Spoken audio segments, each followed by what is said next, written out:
Hey y'all, yesterday my daughter got really upset and she said, I love God, but I don't want to follow his commands.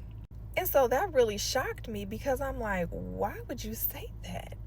But that was her being honest in that moment. And I said, well, why don't you want to follow God's commands? And she says, well, I don't think they're fair.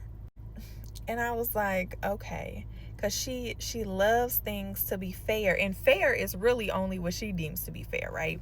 But I asked her, I said, well, do you think it was fair what Jesus did for us?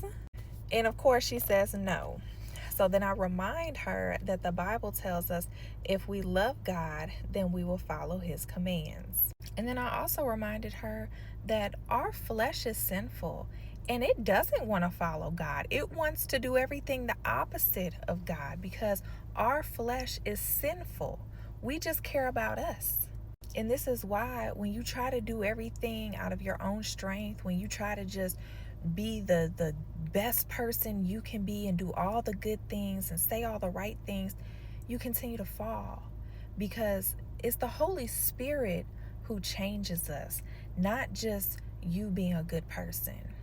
And so I reminded her of that, of, we have the Holy Spirit to help us, and the Holy Spirit changes us. And when he changes us, we are changed forever. So I wanted to share that little story with you because this is an 11-year-old. We got adults who, and even myself sometimes, it's like, well, you might not want to forgive. You might not want to be kind because they were mean to you. They rubbed you the wrong way. You may not want to be generous to that person. You may not want to show love. But if we love God, we will follow his commands. And it's not going to be just because we're good people. It's going to be because we have the Holy Spirit and he's transforming our hearts.